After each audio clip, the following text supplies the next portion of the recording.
Vamos a orar primeramente para que Dios nos guíe y nos ayude a comprender su palabra, estas verdades que son eternas, estas verdades que son maravillosas, verdades que transforman a hombres y mujeres. Así que oramos todos juntos. Padre, te damos las gracias en esta noche, Dios eterno, Dios poderoso, Dios amado. Hoy vengo ante ti en el nombre del Señor Jesús, Dios santo y poderoso, pidiendo de que se haga tu voluntad, Señor, así tanto en el cielo, también en la tierra, que venga tu reino, toma el control de nuestras vidas, toma el control, amado Dios. Y en esta noche queremos pedirte perdón por los pecados.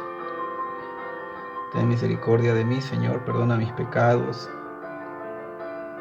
Te pido, Señor bendito, de que uses mi vida para transmitir tu palabra, ser un atalaya tuyo, que anuncie el Evangelio, las buenas nuevas, para que las personas vengan a ti, Señor, y tengan una reconciliación contigo.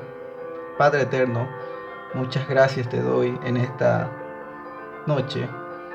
Usa mi vida y llega a los corazones de aquellos que van a ver y escuchar este mensaje. Gracias, Padre, te doy en esta noche en el nombre del Señor Jesús y del Espíritu Santo. Amén.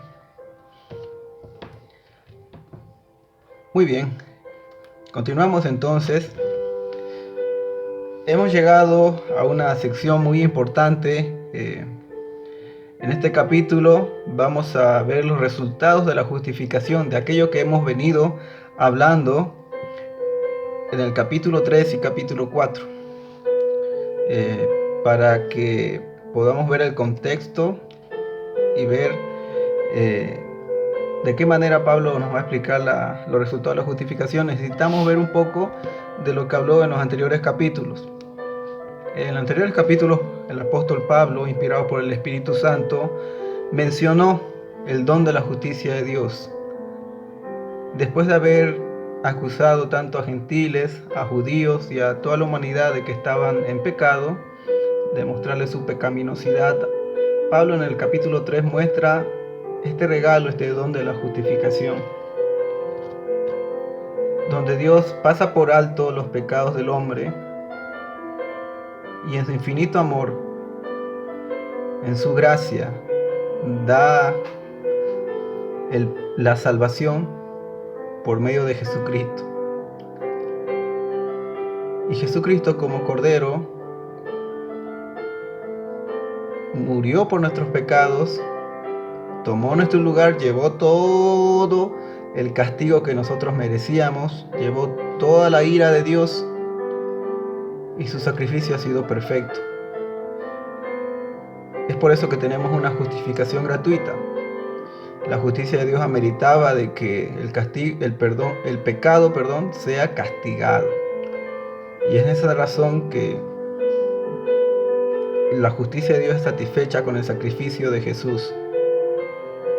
Después Pablo en el capítulo 4 pone ejemplos tanto de Abraham y de David, ¿no? Menciona de que Abraham creyó y eso le fue contado como justicia, que creyó la promesa de Dios, creyó en el Dios poderoso, en el Dios supremo, creyó en el Dios que da vida a los muertos, en el Dios de que llama las cosas como si fueran, sin que fueran, ¿no? Llama las cosas como que son, sin que sean. Entonces creyó en ese Dios. Después vemos a David, como él también fue justificado por la fe y escribe estas palabras hermosas que dice: bienaventurados aquellos cuyas iniquidades son perdonados y cuyos pecados son cubiertos. Bienaventurado el varón a quien el Señor no inculpa de pecado. Después Pablo menciona de que Abraham fue justificado sin que haya sido circuncidado y sin que haya venido todavía la ley. Entonces eso derriba todo argumento de los judíos que ellos pensaban que con su circuncisión externa iban a tener salvación, y que al tener la ley ellos igual serían un pueblo salvado.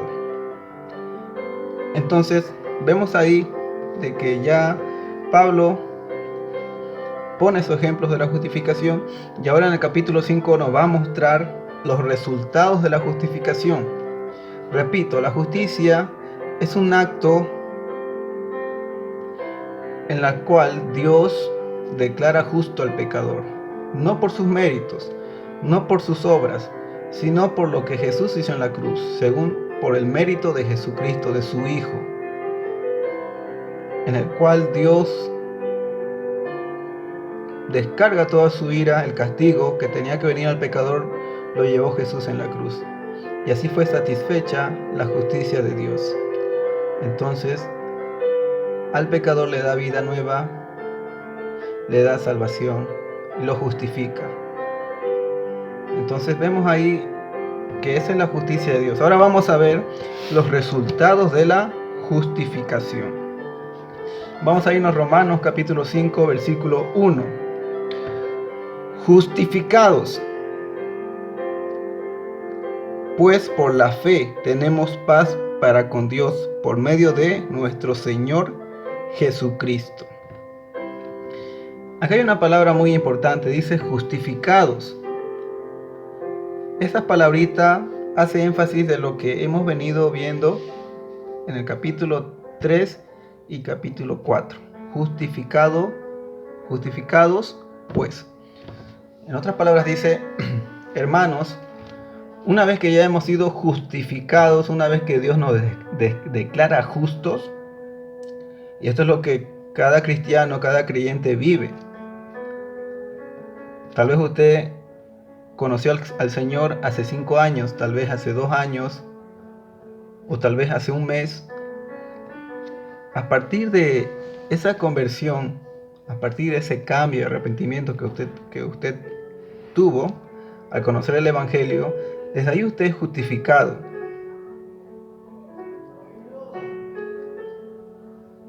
Desde ahí usted ya ha sido justificado. Desde ahí usted ha sido declarado justo. Entonces, a eso se refiere, justificados. Le dice Pablo, hermanos, hemos sido justificados. Pues, por la fe. Hermanos, a lo largo de este estudio bíblico siempre vamos a escuchar estas palabras, por la fe, mediante la fe. Se repite varias veces. ¿Por qué mucho Pablo hace énfasis de por la fe? ¿O por qué yo cada vez hablo de eso? Es que somos, hermanos, salvados por gracia, somos salvos por gracia, por la soberanía de Dios, por su amor infinito. Pero esa gracia, para que nosotros la obtengamos, necesariamente ha tenido que venir por el canal de la fe, lo cual nos capacita para poder recibir ese regalo de Dios. Entonces somos salvos por gracia, por medio de la fe. Y esa fe también es un regalo de Dios, es un don de Dios. Eso lo habla Efesios capítulo 2, versículo 8 y 9. Entonces, por la fe. ¿En quién? En Jesucristo, ¿no? Justificado pues por la fe, tenemos. Aquí vamos a ver el primer beneficio, resultado. Tenemos paz para con Dios. ¿A qué se refiere eso, hermano? Pareciera algo sencillo, ¿no? Todos podemos decir tenemos paz. ¿Por qué resalto mucho esto? La misma palabra nos va a mostrar que antes de la paz, antes de que obtengamos esta paz para con Dios, nosotros estábamos lejos de Él. Estábamos separados de Él. Entonces vamos a ir a la Biblia y vamos a ver qué nos dice Dios cuando nosotros estábamos en el mundo, cuando nosotros éramos pecadores, cuando no éramos sus hijos. Vamos a irnos a Salmos capítulo 7. Salmos capítulo 7, versículo 11. Dice así: Dios es juez justo, y Dios está airado contra el impío todos los días. Si no se arrepiente, él afilará su espada, armado tiene ya su arco y lo ha preparado. Asimismo ha preparado armas de muerte y ha labrado saetas ardientes. Bien. Aquí podemos ver cómo está Dios con el pecador en este momento y cómo Dios estuvo con nosotros cuando éramos pecadores. Vamos a ver cómo Dios estaba. ¿Qué dice? Dice que Dios es un juez justo, que está airado contra el impío, está enojado contra el impío todos los días, no solamente un mes o un año, no, sino todos los días. ¿Por qué está todos los días enojado, airado Dios? ¿Por qué? ¿Por qué? Dice el versículo 12, si no se arrepiente el hombre, él afilará su espada, armado tiene ya su arco y lo ha preparado. Asimismo ha preparado armas de muerte y ha labrado saetas ardientes. Vemos cómo Dios está en guerra contra el hombre. Vemos Dios cómo está armado para poder castigar al que no se arrepiente, porque Él es un juez justo. Así como los jueces terrenales que tenemos, los magistrados, ellos tienen todas las armas legales para poder castigar al que comete delito. De igual manera, Dios justo tiene instrumentos para castigar al hombre. Vamos a ir a otro pasaje bíblico que nos va a decir algo similar. Vámonos al libro de Nahum, que está en el Antiguo Testamento. Está después de Miqueas.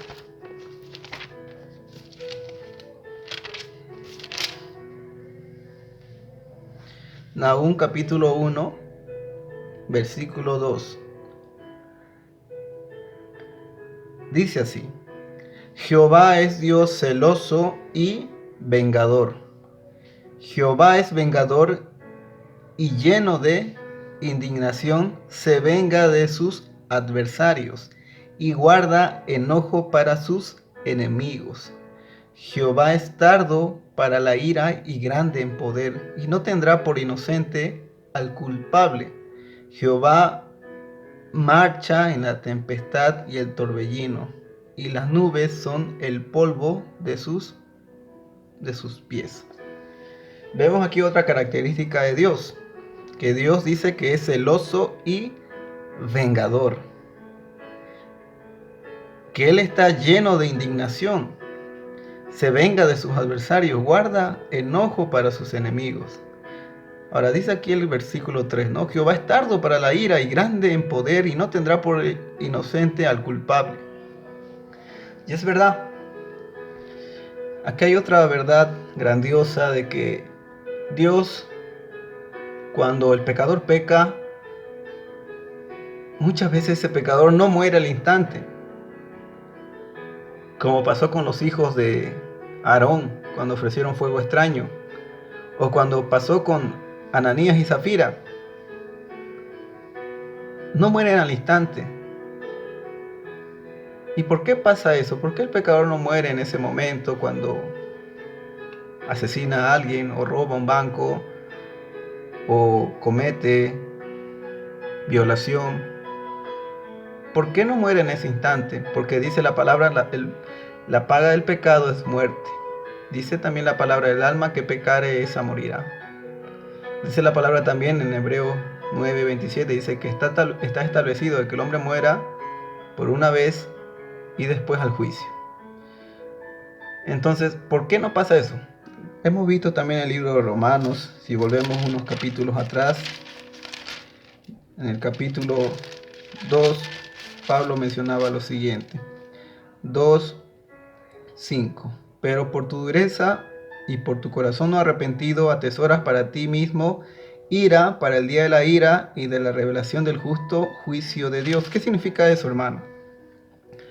De que el pecador va acumulando ira para el día de la ira, o sea, está atesorando, está amontonando mucha más ira de parte de Dios. Entonces, es como si fuera que usted esté ahorrando castigos, lo cual va a ser remunerado, lo cual usted va a tener que recibir ese castigo en el día del justo juicio de Dios. Muchos pueden decir, no, pero ¿por qué a esa persona mala le va bien? ¿O por qué esa persona no tiene ni un castigo de Dios? ¿O por qué estos narcotraficantes tienen mucho dinero y nadie los encuentra? No se preocupe, Dios es juez justo y Él pagará conforme a sus obras. Y esa persona va amontonando ira para el día de la ira de Dios.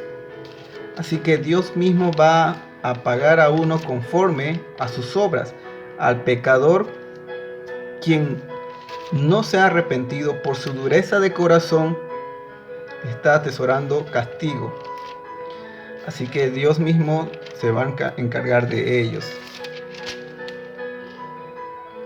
Bien. Vamos a continuar. Vamos a ver ahora. Vemos claramente de que Dios está en guerra contra el pecador. Es una guerra a muerte. Antes de conocer a Cristo, somos sus enemigos.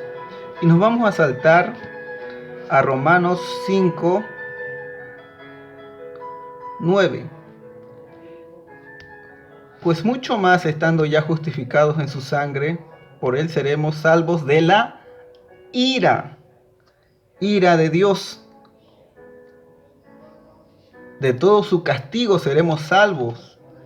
Porque si siendo enemigos fuimos reconciliados con Dios por la muerte de su Hijo, mucho más estando reconciliados seremos salvos por su vida. Vemos nuevamente que la misma palabra dice que el hombre va a recibir toda la ira de Dios a menos de que haya sido justificado. Vamos a ir a otro pasaje conocido igual, que está en el libro de San Juan, capítulo 3, es un pasaje muy conocido por todos los cristianos, pero vamos a ver algo más, lo cual nos va a hablar también de la ira de Dios. Vamos a San Juan 3:16. Muchas veces nosotros evangelizamos con este texto bíblico, ¿no? Este texto bíblico que habla del amor de Dios hacia el mundo, ¿no? Pero necesariamente también necesitamos leer los versículos que le siguen al versículo 16. Vamos a leer el versículo 16. Porque de tal manera amó Dios al mundo que ha dado a su Hijo unigénito para que todo aquel que en él cree no se pierda, mas tenga vida eterna. Porque no envió Dios a su Hijo al mundo para condenar al mundo, sino para que el mundo sea salvo por él. Hasta aquí se ve todo maravilloso, se ve todo bonito, de que el Señor dio su vida por mí, de que Él no vino a condenarme, sino vino a salvarme. Pero el problema está, hermanos, en los siguientes versículos. Versículo 18. El que en Él cree no es condenado, pero el que no cree ya ha sido condenado, porque no ha creído en el nombre del unigénito Hijo de Dios. Entonces, muchas veces nosotros predicamos solamente hasta el versículo 17. Pero también nosotros, hermanos, no podemos solamente darle una media verdad al pecador. Si bien es cierto de que necesariamente tenemos que decir San Juan 3:16, y el 17, pero también tenemos que mostrarle la otra cara, de que si no cree, ya ha sido condenado. El versículo 36 del mismo capítulo nos dice lo siguiente: el que cree en el Hijo tiene vida eterna, pero el que rehúsa creer en el Hijo no verá la vida, sino que la ira de Dios está sobre él. Vemos nuevamente de que aquel que no cree, el pecador que no cree, ¿qué está sobre él? La ira de Dios. Toda su ira vendrá sobre él, ya sea antes del justo juicio o si no en el justo juicio. Entonces vemos ahí de que esto es algo muy importante, es algo serio, que el pecador tiene que saber, el mundo tiene que saber esta verdad de que si no cree ya es condenado. Esto me hace recuerdo mucho a los delitos que una persona, que un criminal comete en flagrancia. Si ven a un asesino matando y tiene una arma de fuego en su mano, y hay muchos testigos que ven, ese asesino, en otras palabras, ya sabe su destino. Si lo atrapa la policía y lo llevan ante un juez, ya saben. Tanto los testigos, grabaciones, son pruebas suficientes para poder condenar a ese asesino. Entonces, lo mismo pasa. A Dios no le hace falta llevar testigos o grabaciones o pruebas para emitir sentencia condenatoria contra el pecador en aquel justo juicio que vendrá de aquí a un tiempo. Entonces, aquí lo mismo la Biblia nos quiere transmitir, de que aquel que no cree ya ha sido condenado, porque Cristo ya vino. No va a venir por segunda vez o por tercera vez. No hay un purgatorio, no hay otra oportunidad. Solamente aquí en la tierra tiene el hombre la oportunidad de arrepentirse. Y si no lo hace, en otras palabras, está pisoteando al Hijo de Dios y ve como inmunda su sangre, menosprecia el sacrificio de la cruz. Entonces, vemos que el mundo tiene que saber eso, de que la ira de Dios está sobre él, a menos de que se arrepienta y crea en el Evangelio de Dios. Vamos a irnos a otra cita bíblica también, que nos habla respecto a eso. Vamos a irnos al libro de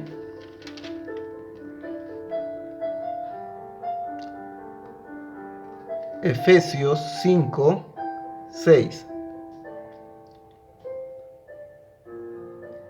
Dice así: nadie os engañe con palabras vanas, porque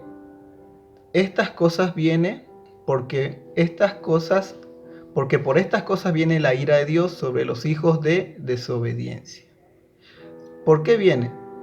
En versículos anteriores Pablo menciona que estas personas dicen palabras deshonestas, son personas que cometen fornicación, inmundicia, son ávaros, son idólatras, y por eso dice: nadie os engañe con palabras vanas, porque por estas cosas viene la ira de Dios sobre los hijos de desobediencia, ¿no? Nuevamente la Biblia nos transmite esa verdad de que viene la ira de Dios sobre los desobedientes. Vamos a irnos también después a esta cita bíblica, lo cual respalda lo que venimos hablando, que nos dice en Colosenses capítulo 1, aquí Pablo, inspirado por el Espíritu Santo, nos va a decir cómo Dios antes nos veía a nosotros.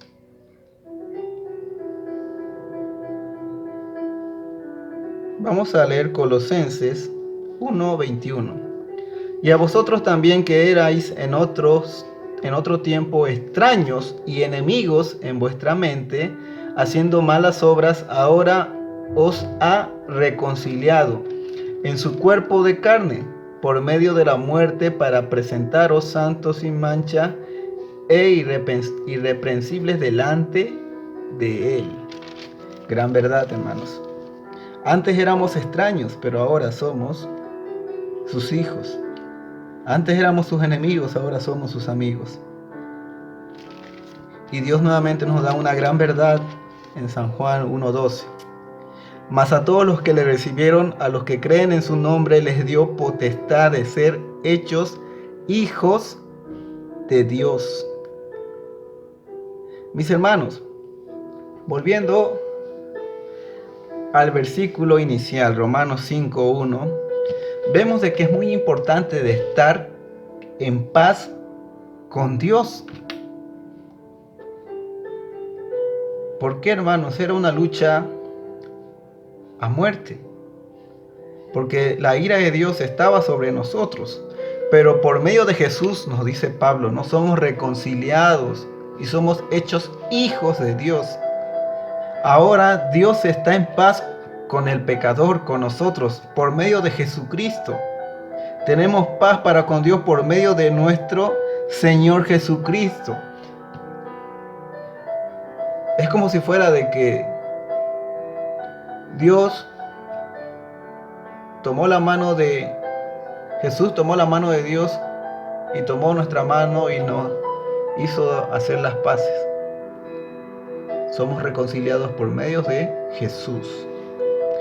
Es una infinita verdad eso, mis hermanos, de que ahora usted tiene de a su lado a Dios. Ya no está en su contra, sino está con usted. Entonces, mis hermanos, usted puede descansar en esa verdad de que ahora tiene paz. Esa paz no es como la da el mundo, porque para el mundo la paz es ausencia de problemas, ausencia de tribulaciones. Pero la paz que da Dios es muy distinta. La paz de Dios es que Él tiene el control de todo lo que hay. Y sabemos de que Él quiere lo mejor para nosotros. Porque para los que aman a Dios todas las cosas les obran para bien. Bien, entonces vemos el primer resultado que tenemos, mis hermanos, que es poder tener paz para con Dios. Es una gran verdad, hermanos, de que ahora nosotros tenemos paz con Dios. Vamos a seguir, versículo 2. Por quien también, en otras palabras dice Pablo, además de tener paz para con Dios, tenemos entrada por la fe a esta gracia, en la cual estamos firmes y nos gloriamos en la esperanza de la gloria de Dios. Aquí hay otro resultado, mis hermanos, de la justificación, un beneficio más, algo que va a respaldar su vida cristiana, que lo fundamenta y lo tiene bien fundamentado en la palabra. Dice así, por quien tenemos también entrada por la fe a esta gracia. Pero Pablo, ¿qué nos estás diciendo? Los judíos se habrán sorprendido por esta declaración de Pablo, porque para los judíos era inconcebible poder tener entrada con Dios, hacia Dios, tener acceso a Dios. Porque esta palabra entrada nos quiere decir acceso, poder llegar a Él. Mis hermanos, era algo inconcebible para un judío el solo hecho de poder escuchar esto, de que alguien pueda acercarse a Dios. Pero esto, hermanos, fue posible por medio de la muerte de Jesús en la cruz, por medio de su reconciliación.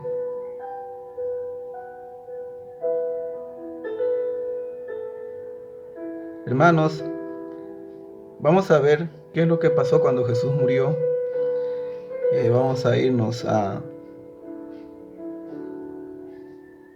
Mateo capítulo 27, versículo 51.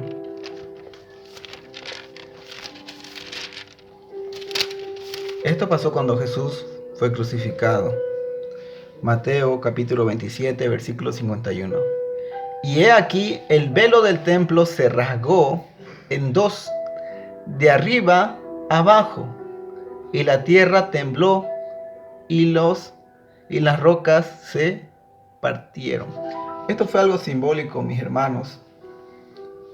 El velo se rasgó de arriba abajo. Se partió, en otras palabras. ¿Por qué digo esto? ¿Por qué pasó esto, mis hermanos? Tiene una gran explicación. Antes el sacerdote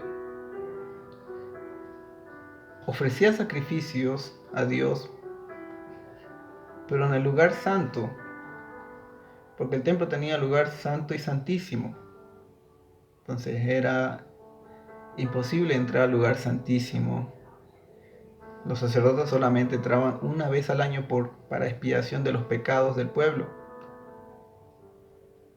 Entonces no entraban cada día, cada vez, sino solamente una vez al año, y no quien sea, solamente un sacerdote. Entonces, nuevamente digo, para el judío esto era algo inconcebible. Ahora, cuando Jesús fue crucificado se rasga el velo. Eso nos indica de que ahora tenemos acceso, entrada a Dios, hacia Dios. Y eso también nos dice el libro de Hebreos 4:16. Hebreos 4:16 dice así lo siguiente: acerquémonos pues confiadamente al trono de gracia, de la gracia, para alcanzar misericordia y hallar gracia para el oportuno socorro.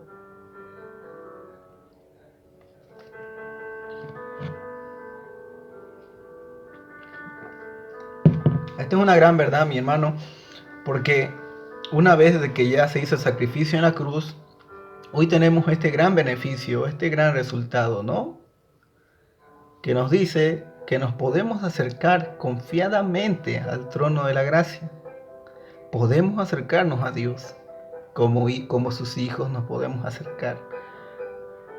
¿Y por qué nos acercamos a Él cada vez que le hablamos, cada vez que oramos, cada vez que estamos en su presencia, cada vez que acudimos a Él?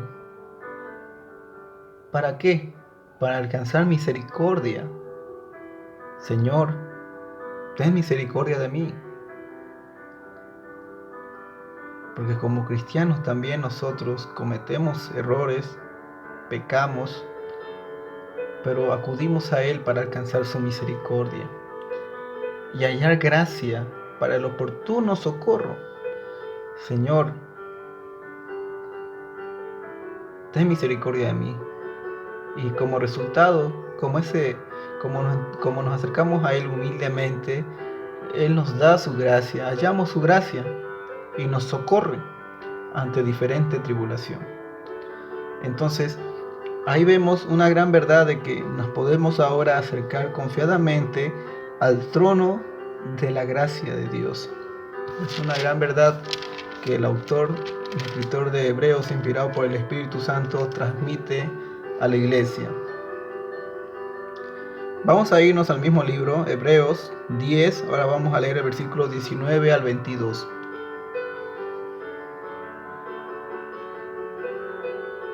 Así que, hermanos, teniendo libertad para entrar al lugar santísimo por la sangre de Jesucristo, por el camino nuevo y vivo con Él, que Él nos abrió a través del velo, esto es, de su carne. Y teniendo un gran sacerdote sobre la casa de Dios, acerquémonos con corazón sincero, en plena certidumbre de fe, purificados los corazones de mala conciencia y lavados los cuerpos con agua pura. Hermanos, otra vez Dios nos dice, acérquense, acerquémonos. Tenemos libertad para entrar a ese lugar santísimo ante el mismo trono de Dios. ¿Por qué? Por la sangre de Jesucristo. Él nos abrió un nuevo camino. El velo ya ha sido rasgado, ya podemos entrar. Tenemos de sacerdote como sacerdote a Jesucristo. Él nos abrió ese camino. Por eso ahora acerquémonos al Señor con un corazón sincero, en plena certidumbre de fe, purificados los corazones de mala conciencia y lavados los cuerpos con agua pura. Hermanos, la palabra de Dios dice de que ahora podemos entrar, tenemos entrada por la fe a esta gracia, a esto que es muy sorprendente, hermanos. Podemos entrar y acercarnos a Dios. Bien, hemos visto que el resultado de la justificación es estar en paz para con Dios y también es poder tener acceso al trono de la gracia, ¿no? Al trono de Dios. Y dice también ahí el apóstol Pablo, volvemos a Romanos 5:2, por quien tenemos entrada por la fe a esta gracia en la cual estamos firmes. Aquí vemos, hermanos, de que esta entrada produce en nosotros firmeza, no nos hace tambalear. Podemos estar arraigados en la palabra de Dios. Esto se refiere, de estar firme, se refiere, hermanos, a la posición permanente y segura de la que gozan los creyentes en la gracia de Dios. Vamos a irnos, mis hermanos,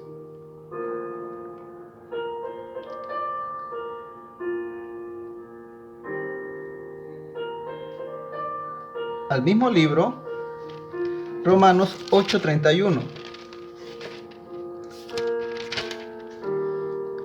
Dice así, mis hermanos, aquí vamos a ver cómo es que Dios nos da esta seguridad. Podemos descansar en esta seguridad. 8:31. ¿Qué pues diremos a esto? Si Dios es por nosotros, ¿quién contra nosotros? El que no escatimó ni a su propio Hijo, sino que lo entregó por todos nosotros, ¿cómo no nos hará también con él todas las cosas? ¿Quién acusará a los escogidos de Dios? Dios es el que justifica. ¿Quién es el que condenará? Cristo es el que murió, más aún el que también resucitó, el que además está a la diestra de Dios, el que también intercede por nosotros. Hermanos, vemos ahí, hermanos, una certeza, una seguridad grande de que el Señor está con nosotros. ¿Quién nos podrá condenar? Nadie. El Señor es el que nos justifica, el Señor es el que está con nosotros. Así que, mis hermanos, vemos algo muy importante en eso, mis hermanos. Nos trae firmeza el poder estar en paz con Dios, el poder tener entrada hacia Él, nos trae una firmeza, hermanos. Vamos a respaldar eso más, mis hermanos, con un versículo más para poder ya terminar este estudio, esta primera parte de los resultados de la justificación. Vamos a irnos al libro de Judas, que solamente tiene un capítulo. Vámonos al versículo 24. Y aquel que es poderoso para guardaros sin caída y presentaros sin mancha delante de su gloria con alegría. Hermanos, Dios tiene poder, es omnipotente, es todopoderoso. Y es por eso que Él nos puede guardar, mis hermanos, sin caída y presentarnos sin mancha delante de su gloria con alegría. Una gran verdad, mis hermanos, que podemos nosotros hoy recibir. Si hoy Dios te tomó, si hoy Dios te ha sacado del pecado, Él ahora te va a guardar. No dejará, no te perderá, mis hermanos, sino que te va a guardar. Por eso estamos firmes, porque Él está guardándonos, mis hermanos. Él está con nosotros. Eso también nos dice Filipenses 1:6. Estando persuadidos de esto, que el que comenzó en vosotros la buena obra, la perfeccionará hasta el día de Jesucristo. Él comenzó la buena obra, mis hermanos. Es por las obras es por lo que hace Dios, no es por lo que nosotros hagamos. Porque no tenemos nada que ofrecer a Dios. A Él sea la gloria. Es por Él, mis hermanos. Es por Él, hermanos, que nosotros podemos decir en Efesios 2:10 dice lo siguiente: porque somos hechura suya, creados en Cristo Jesús para buenas obras, las cuales Dios preparó de antemano para que anduviésemos en ellas. Entonces no es porque yo haya querido hacer eso o me haya inventado tal obra, no, es porque Dios ya de antemano preparó estas buenas obras para que anduviésemos en ellas. Entonces, mis hermanos, ahí hay una certeza. Aquí vemos, hermanos, una seguridad en la cual nosotros podemos confiar que Dios nos va a mantener firmes, Dios nos va a mantener fuertes y no dejará que nosotros nos perdamos, hermanos. Una vez que ya Él nos justificó, nos declaró justos, esa es la garantía, mis hermanos. Dice también el apóstol Pablo de que el Espíritu Santo nos selló y es el arras de nuestra garantía, de nuestra redención, mis hermanos. Bien, aquí terminamos, hermanos, la primera parte de este estudio de Romanos capítulo 5. Hemos visto dos beneficios, dos resultados de la justificación, la cual ha sido la primera. Tenemos paz para con Dios por medio de la fe, por lo que hizo nuestro Señor Jesús en la cruz. Y también tenemos entrada por la fe a la gracia en la cual estamos firmes. Bien, hermanos, vamos a orar por esta hermosa palabra que hemos tenido el día de hoy. Padre, te damos las gracias en esta noche por este mensaje, este estudio bíblico que hicimos, Señor amado. Nos faltaría mucho tiempo, no alcanzarían las horas para poder explicar tu palabra, Señor amado, pero queremos, Señor bendito, poder transmitir lo poco que sabemos al mundo. Amado Dios, que ellos puedan tener paz para contigo,